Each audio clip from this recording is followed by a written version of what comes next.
charge here in FBI New Orleans. Thank you for being here today and for your patience. First, I want to acknowledge the victims of today's horrific attack. The FBI and our partners are working diligently to investigate and find answers on behalf of the victims, the citizens and residents of Louisiana, and everyone visiting the city. I'm going to provide you some facts and information about what we do know. I know that all of you will have questions, and we will try to provide some answers. But this is an ongoing investigation that's rapidly evolving. So there are some questions I will be unable to answer at this time. The FBI is the lead investigative agency, and we're investigating this as an attack of terrorism along with our partners. Today at approximately 3:15 a.m. Central Standard Time, an individual drove a pickup truck into a crowd on Bourbon Street in New Orleans, killing at least 10 individuals and injuring dozens more. After hitting the crowd, he exited the vehicle and fired upon local law enforcement. Law enforcement returned fire and the subject was pronounced deceased at the scene. 2 law enforcement officers were injured and transported to local hospitals. The subject has been identified as 42-year-old Samsud Dim Jabbar, a U.S.-born citizen from Texas. He was driving a Ford pickup truck, which appears to be rented, and we are working to confirm how the subject came in possession of this vehicle.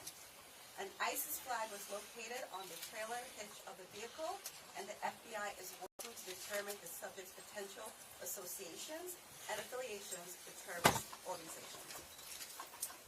Weapons and potential improvised explosive devices, IEDs, were located in the subject's vehicle.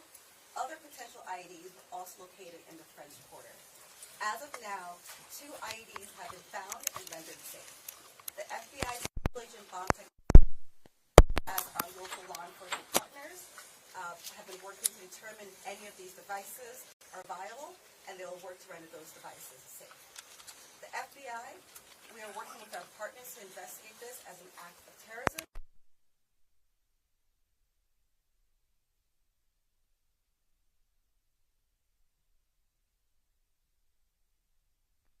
I believe that Jabbar was solely responsible. We are aggressively running down every lead, including those of his known associates. That's why we need the public's help. We are asking if anybody has any interactions with Samsud Dim Jabbar in the last 72 hours. Asking the public's help. We're asking anyone who has information, video, or pictures to provide it to the FBI. We have set up a digital tip line as well as our 1-800 number, 1-800-CALL-FBI. Please provide us with any information that can assist us in this investigation. Once again, thank you for your patience and assistance. For an updated statement or information, please check the FBI's website and our social media accounts. I will now turn over to Mayor Cantrell. Thank you. Thank you very much.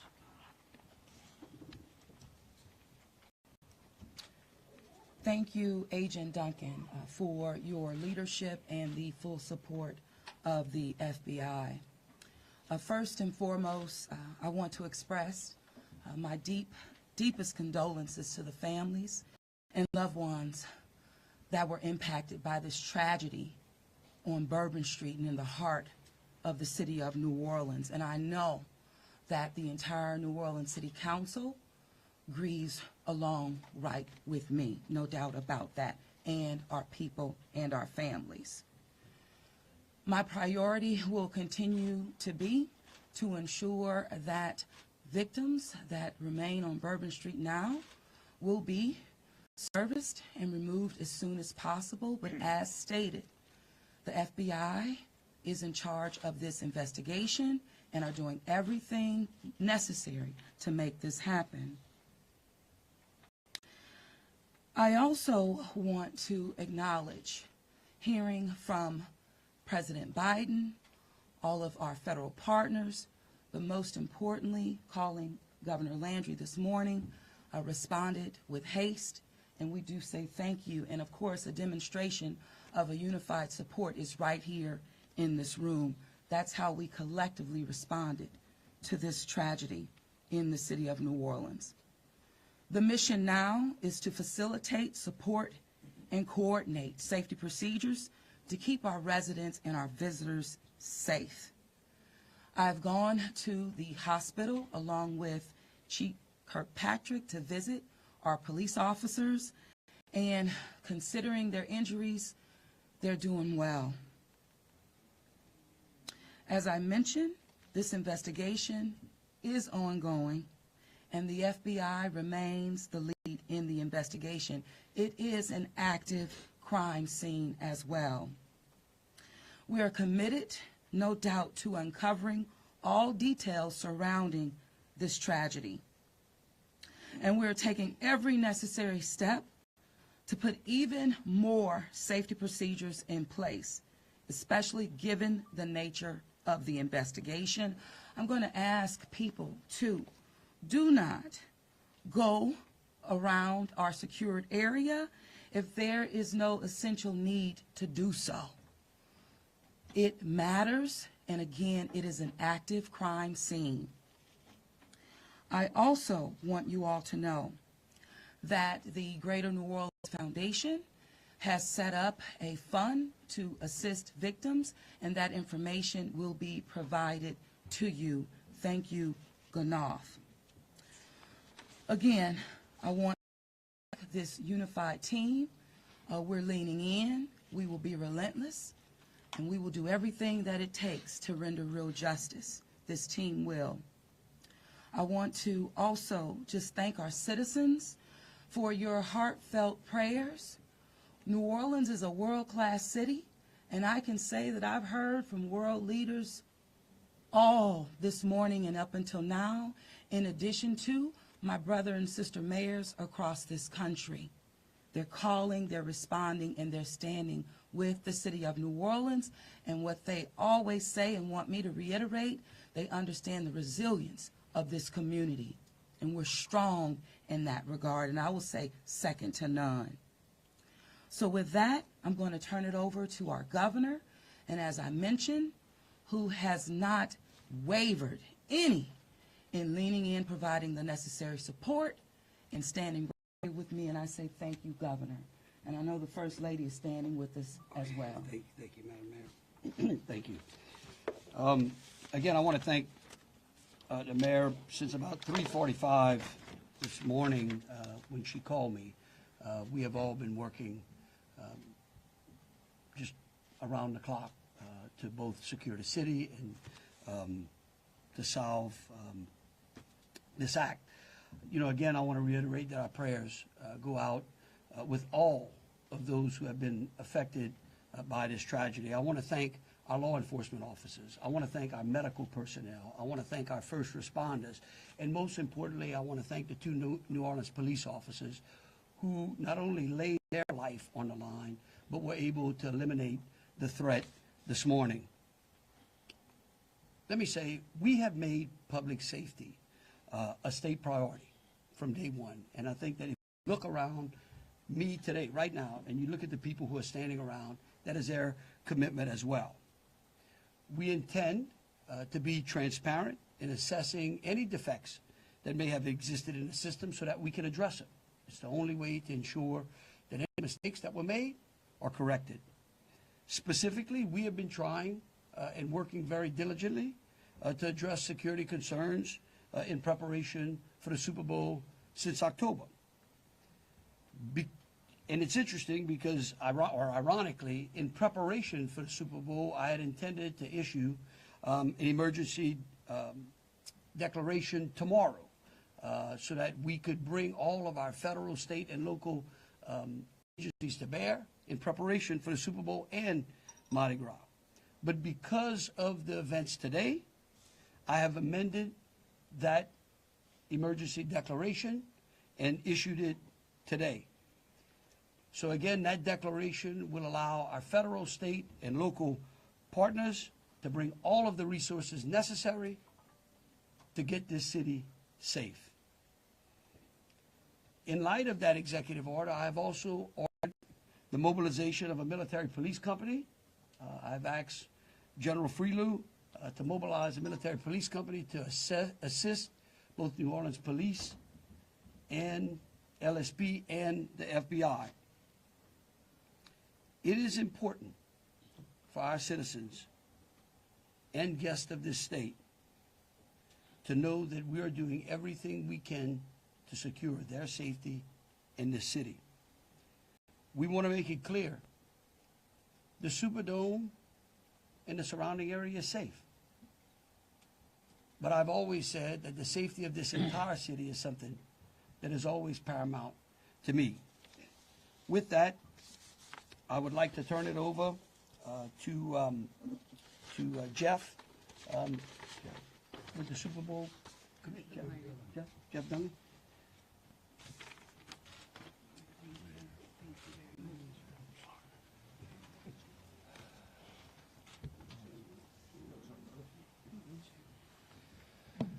Good afternoon. Obviously, we wish we weren't here for this reason today. The Sugar Bowl Committee has a 90-year history of being a good corporate citizen for the city of New Orleans, and that's why this tragedy hurts us as much as anybody right now. So our condolences, thoughts, and prayers go out to the victims and their families as we all work through this. Of course, anytime we have a major event in the city of New Orleans, public safety is paramount, and we have full faith and confidence in the governor and the mayor and all the assets, the federal, state, and local resources that they've applied to this event so that we can ultimately bring those responsible to justice and carry on with the major events that we have in front of us. Speaking of which, we were scheduled this evening to have a CFP quarterfinal played in the Superdome at 7:45. We have been in consultation with ESPN, with the College Football Playoff, with the Southeastern Conference, with the University of Georgia, with Notre Dame. All parties and all agree that it's in the best interest of everybody in public safety that we postpone the game for 24 hours. Work is fast about to set up a safe and efficient and fun environment for tomorrow night. There'll be more details on that in the coming hours, but for now, that's the plan, that we're going to move forward and play the game. And again, we reiterate our thanks to everyone up here for the important work they're doing. We live in the fun and games world with what we do, but we certainly recognize the importance of this, and we're going to support it 100%. So thank you.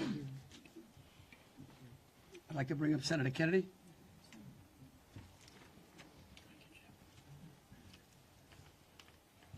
I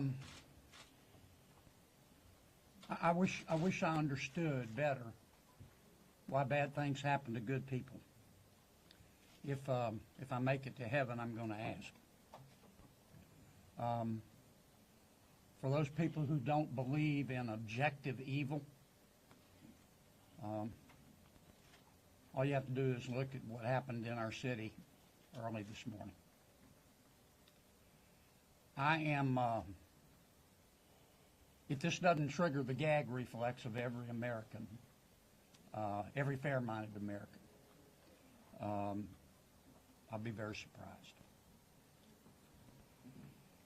I'm here because these are my people. I'm here because these are my people's friends. I'm here because there are a lot of Louisianians that are scared tonight. I don't want them to be. There's a lot of information going around. Some of it is actually true. Some of it isn't.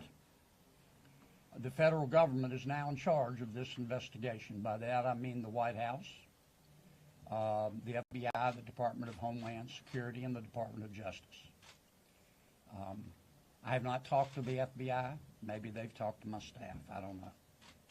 I did talk to the Secretary of Homeland Security a little while ago.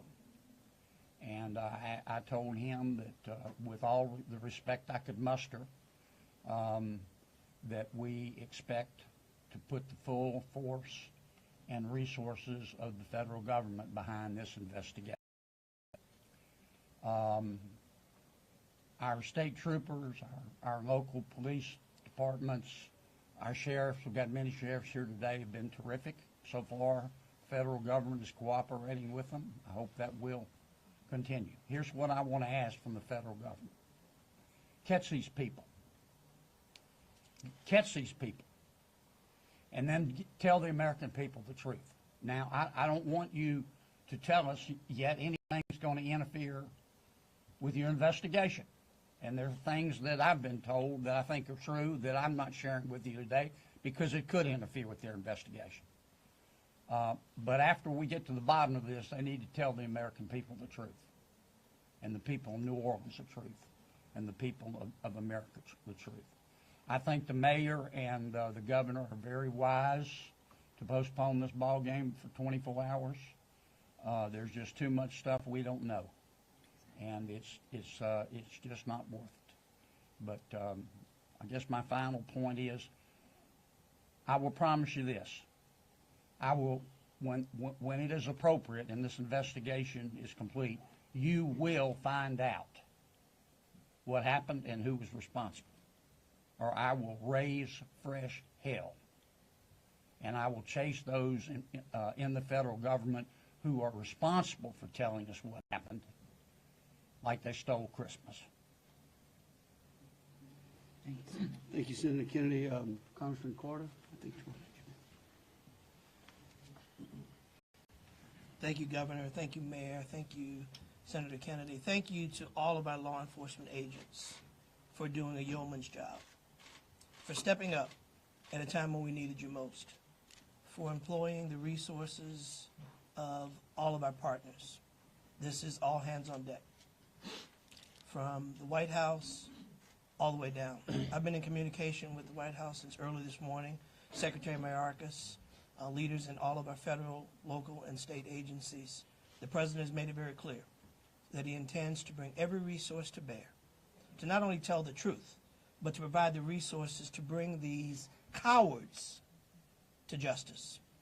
I want to personally thank the men and women in uniform who put their lives on the line to protect our citizens and our visitors. To our mayor and our governor for acting expeditiously and bringing us all together. To our sheriffs from the surrounding areas who have been Johnny on the spot, recognizing that if it happens in New Orleans, it can happen anywhere. We don't have the luxury of being myopic. In this community, we work together. We don't point fingers. We don't blame. We go after the bad guys. Let it be clear that the full faith and credit of the United States and every agency therein is on the ground, working. And for those who may have played a role in this horrific act of cowardice, we will find you. We will bring you to justice. New Orleans is a place that heralds its ability to protect its citizens, that heralds its ability to manage major events, Super Bowl, Sugar Bowls, Mardi Gras, Jazz Fest, Essence Festival. You name it, no one does it better than law enforcement in New Orleans and in the surrounding area. Kudos to those two officers who've been wounded. Our hearts go out to those who lost loved ones. Our hearts go out to those who are wounded and on the mend in the hospital. Citizens, now is the time to stay calm, to be vigilant. This is not a time to come out to sightsee. Listen to your federal, local, state officials. Be vigilant. If you saw something, say something. If you know something, tell someone.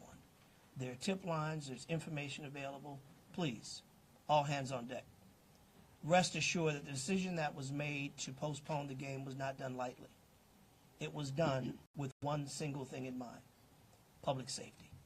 Making sure that the citizens and visitors of this great city, not only for this event, but for every event you come to in Louisiana, that you will be safe, and we will use every resource possible, as the governor has said, as the mayor has said, and every law enforcement agent here has said. Our energy, our commitment will be to make sure that you are safe now and for every event in the future. God bless you, and let's stay strong. Thank you, Congressman. Attorney General.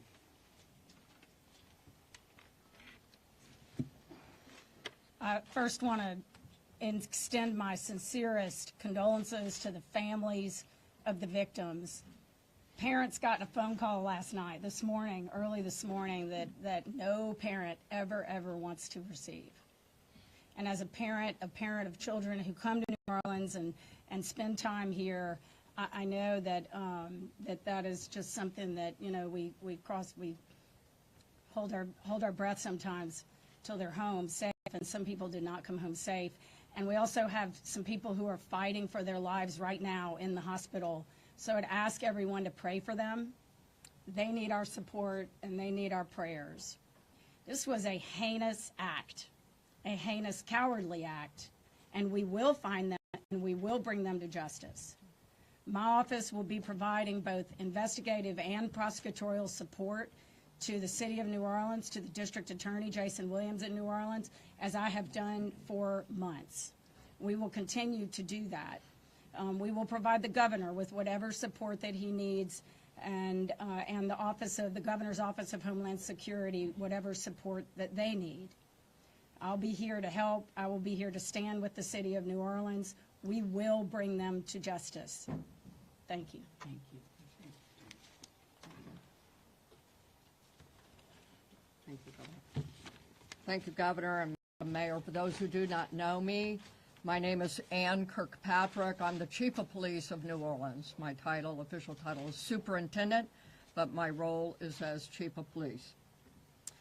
You know, you've heard some of the details today, and over the last 24 hours, we had approximately 400 officers in the French Quarter. And as we know, this is not just an act of terrorism. This is evil. And when we face evil, we have a choice. We can run in fear, or we can indeed stand in strength. In a time of crisis, people are looking for leadership. You are looking at the leadership. And I promise you, as the Chief of Police of this city has been tried by fire before.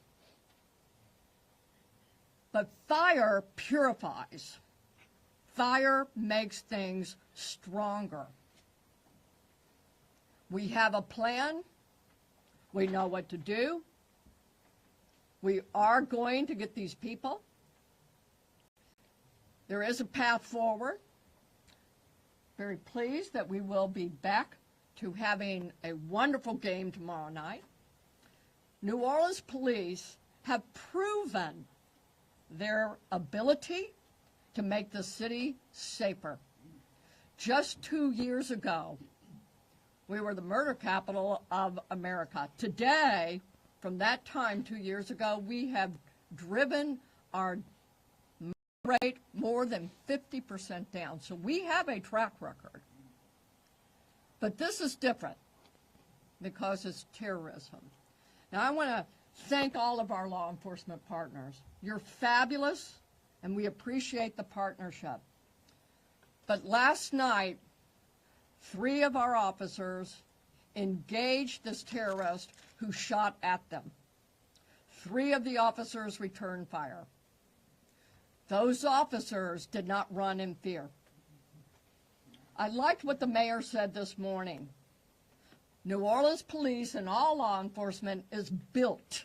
We are built for dealing with evil, with things that would cause others to be in fear, but instead our officers, and last night NOPD particular, stood strong. They did not run. They did kill the terrorist. We have 2 officers indeed who received gunfire.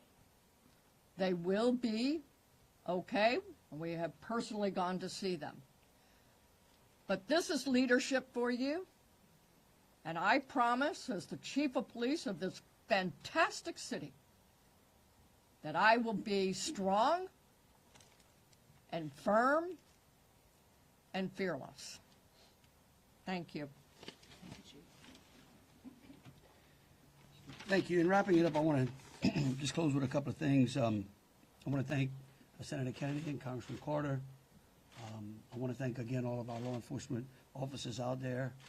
I want the families of the victims to know that I will be issuing an executive order that tomorrow, when Notre Dame plays Georgia, every flag of every state building in this state is going to be at half-mast.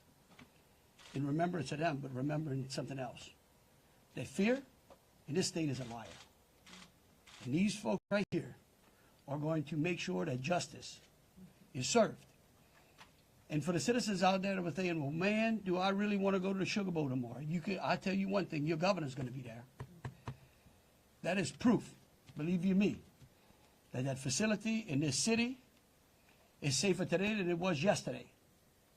And as we come to additional events in this city, I know in speaking with Senator Kennedy and Congressman Carter, and FBI acting director, and the incoming administration, that they are going to ensure that this city has the resources necessary to protect our citizens and our guests. And so with that, we'll take some questions. All right, if you could, we'll start over here with CBS. Katie, we'll work our way across the room. If I miss you, just give me a holler. I may not see you. Go ahead, Katie. Thank you, sir. Katie Weiss with CBS News. I think this has been a really tough day for a lot of people, but at this point, we're hearing that the death toll, according to some FBI sources, has gone up to 15. Is this true? Who wants to answer? I can speak for it, because unless you have a final number. We do not have a final number. We know that we have confirmed 10, but we did have people who had been transported who were in critical condition. And so I do not know that, but I can confirm 10. And one quick follow-up question, if I may. We know that there have been some local records in Texas about a misdemeanor background on this suspect. Any signs or warnings ahead of time about this person or their plans for what happened this morning? Because that is the investigation part, I will give the FBI. At this time, we cannot go into details about the subject's history. What I can tell you, the person was an Army veteran. We believe he was honorary discharged, but we're working through this process, figuring out all this information. The goal with the FBI is providing you with the most accurate and complete information. So once that information is confirmed, we'll make sure we push that out. Thank you. Ariel. At this time, do you know exactly, as far as the victims, how many are from here in Louisiana versus out of state, and their ages maybe? At this time, I can't go into details about all the victims. We want to make sure that first that the family is notified appropriately before we put any information out there. So once the families are all notified, then we'll go ahead and release a statement to everyone. And I would ask the press, in relation to the victims and those that are in hospice, you could just refrain from worrying about them so their loved ones can take care of them, and the medical personnel that are trying to get them out of the hospital can do so. And as information becomes available, but we want to respect the privacy of those who are still either fighting for their lives or being cared for. Thank you. A follow-up, if I may. Go ahead. You guys mentioned accomplices. You don't think that the suspect acted alone. About how many more suspects are you guys looking into at this point? It's a range of suspects. Right now with the FBI, we do not want to rule anything out. So that's why we're asking if anyone has had any interaction with the deceased subject Jabbar in the last 72 hours, provide us with this information. You can provide us that information through 1-800-CALL-FBI or our digital tips line, which is available on our social media website, as well as the big FBI website.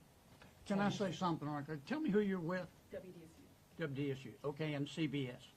NBC's over here on the Oh, that's an unusual position. I don't get it. You wouldn't. Look, the FBI is not going to be able to answer those questions, okay? They will eventually, I promise you, okay? Once the FBI has a chance to investigate all this, along working with state police, working with Homeland Security, working with the city of New Orleans, they're going to tell you what happened. I can promise you that, or I'm going to raise fresh hell. But right now, they're in the process of trying to catch the other bad guys. and I want to give them the benefit of the doubt for a while. 26. Yeah, I had a question about the victims. I know that there was obviously gunfire exchange, so I guess how many victims were shot, and then how many were injured? Look, again, let me reiterate both Special Agent Duncan and Senator Kennedy. There's a lot of, I get that y'all want to know minute details. What we don't want to do is impede this investigation or spend any time talking about things that don't get us closer to hunting these folks down and securing the city. And so at a particular point in time, we will release as much information as we can. But at this time, in relation to the investigation, I would ask y'all to refrain from those. So, ladies and gentlemen, if we're going to just have more of the same as the governor just said, we're going to provide that information, but we're going to wrap the press conference now. Hold on a second. Hold on. Let me finish. You weren't listening. If all of the questions are more of the same, what the governor just said in position, we won't be doing that to provide that information. And if you have a quick, different question, then let's do that quickly and move on. Okay? My question. Hold on, Senator. It's in an orderly fashion. You say there are multiple. Ma'am. Hold on, sir. Hold on. Then who was next? We had over here. Hi, Rachel Wolf from the Wall Street Journal. You said you were confident there are multiple suspects involved. What makes you confident in that? Well, like, why would we tell you that? Again, that's, I mean, look, again, we want to answer pertinent questions. But anything that would lead to impeding or endangering this investigation is not going to be said, okay? And we will, as information unfolds, this is a very fluid process. And remember something, too. We're doing two things. We're hunting some bad people down, and we're securing the city, too. We're getting ready for a Sugar Bowl tomorrow. So if y'all would, again, if you have questions regarding Sugar Bowl, the safety of the city, or something to that effect, we're happy to answer. Over here. Okay, go ahead. Go ahead, Alyssa. Okay, 1 second. Usually in parts of the French Quarter, specifically in parts of Bourbon Street, there are bollards. We're hearing that some of those may have been down because of repairs. Can you speak to that, and maybe was there any backup option of putting a truck there or an NOPD car there? Well, let me tell you, yeah, one, I'm going to let the mayor answer. I want you to know that's one of the first things I thought of this morning when the mayor called me, okay? And I will tell you that whatever the problem was is going to be solved. Thank you, Governor. Thank you, Governor, and thank you for the question. I do understand that it's been on your radar since this morning. As it relates to the bollards on Bourbon Street, over 10 years ago, over 10 years ago, the city of New Orleans implemented an infrastructure project placing bollards on Bourbon. Shortly thereafter, the malfunctions of those bollards ensued from Mardi Gras beads on down. But the New Orleans Police Department, of course, deemed them inefficient because they did not operate the way that they were intended to do. Because the city of New Orleans is hosting Super Bowl this year, it gave the city of New Orleans an opportunity to go further and deeper with infrastructure improvements, as we've been talking about. So as a result of that, we were able to build in bollard replacement into our Super Bowl infrastructure package. And because of that, the city of New Orleans has moved forward with that infrastructure that is nearing completion. Bollards were not up because they are near completion, with the expectation of being completed, of course, by Super Bowl, way before Super Bowl. But that is the reason. Now, the New Orleans Police Department and Chief, you can speak to the deployment to respond to our needs and existing conditions. All right, so we have been aware of the bollard situation for a long time, and we did indeed harden those target areas where the bollards are. We have patrol cars out there as a hard target, as well as with barriers. Now, I want to share with y'all, if you did not know, that this particular terrorist drove around onto the sidewalk and got around the hard target, where he did have a car there, we had barriers there, we had officers there, and they still got around. Now, the wedges that you see out there as well, we knew that that had malfunction problems. And I want you to understand, and it got stuck. There is no way that ambulance could get in or out, people couldn't get in and out, so we knew that these were malfunction. So we did indeed have a plan, but the terrorist defeated it. A follow-up, if I Yeah, may. let me just say this. We recognize we got a problem right here, right? We're going to fix it. It is going to be a top priority as we go into the Super Bowl in Mardi Gras. And the solution that we're going to come up with is going to be a permanent one. It's going to be placed into the standard operating procedure of having major events and securing that quarter. A follow-up, if I may. Obviously, Sugar Bowl postponed till tomorrow, but I'm sure after that game, a lot of people are going to want to celebrate. Are there plans to keep Bourbon Street closed? What does that look like? So right now, Bourbon Street is an active crime scene. And the FBI is in charge of it. When they clear it, and it does not become an active crime scene anymore, we're going to open it up. Olivia with Fox 8. Can we ask about this military police presence that you want to call it? Is this a private security like Blackwater? Also, would that be a first that a private security firm is mobilized to supplement local and state law enforcement? No. We're not. This is our National Guard. These are our citizens that we bring in. It's a military police company that we recognize we need some more resources. We need some more boots on the ground because, again, what we're doing now is twofold. We've got an active investigation and we've got enhanced security. Before this event, we were just enhancing and working on security. So we brought some additional resources. Jesse Kirsch with NBC News. Thank you for holding the press briefing. I just want to clarify something first. You're talking about bollards that are being repaired. Talk about a lift gate that are replaced and then a lift gate that's not been working. Was there a vehicle in place of that lift gate last night? Were there things in place of those bollards which are being repaired? Sure, the chief spoke to the plan in place, and that is yes. That was indeed. So anything that is currently in the midst of being repaired had a backup replacement? It had vehicles and officers were there where all of those ballasts have been. We had that. We knew. So we did have it. And like I said, in this particular case, terrorists just went all the way around up onto the sidewalk. And for the lift gate, what about for the lift gate? Was there a vehicle like backing in and out to block that lift gate area, or was that just down and open? That's what we've heard from witnesses. Captain, the reason I'm calling the captain, he's the captain over that district, and that is a question I'm going to let him address for you. Good evening, everybody. I'm Captain LaJean Roberts of the 8th District. Yes, we did have strategically placed right in front of the wedge, preventing access onto the roadway. And in terms of the framework of security that was already in place on Bourbon Street, I know this is an ongoing project of improvement, but with how that was all aligned, was someone getting up on a sidewalk considered impossible or nearly impossible, or was this not something you expected you would have to account for?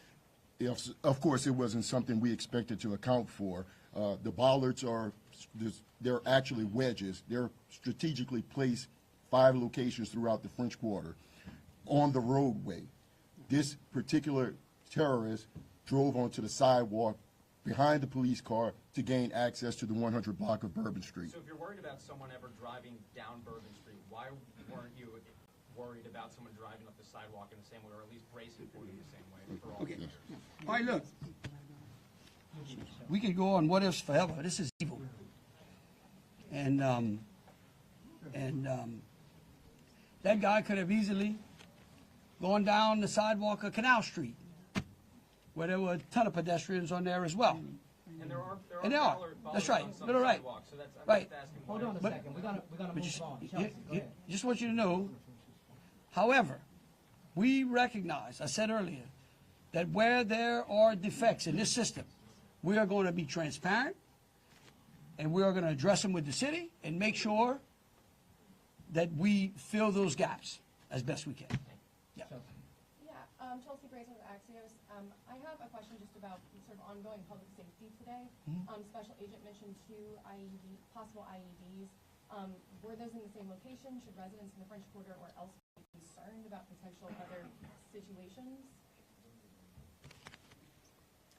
The two IEDs that were in different locations, and what we've done in conjunction with our local and state partners, we've gone through and done a sweep to identify anything that we thought was suspicious, and we have not. However, as I said before, if the public sees something, please reach out to us. That way we can go through and verify that we did not miss anything. But we conducted initial sweeps, I think, starting shortly after our initial Yes, I'm going to thank you, Agent. I do want to share that we have a plan, and we have been implementing that plan. One of those plans is that we have swept all of these areas. The word swept means we have put officers out there as a grid, walking down the streets, every street in the French Quarter, looking for suspicious packages, bags, ice chests, you name it. And they have been walking it as a grid. We've been doing the same thing on Poydras and all the accesses into the Superdome. Part of the safety plan is we have bomb dogs out there sweeping the Superdome and all the exterior area, and we're locking that down. That will be locked down through the game tomorrow. So that's a part of that safety plan, and we've already been implementing it. Okay, thank you all for coming out. Question back here for the governor on the MPs. How many MPs will be deployed to New Orleans? Right now, there's I think it's a General Freelo, 100? 100. 100, and, yeah. All right, thank you all so much. Thank you. What gives you the confidence tomorrow night it'll be safe? Right. I'm going to be there. Yes, but you're also saying you're making improvements, sir. What gives you the confidence? You're a bodyguard.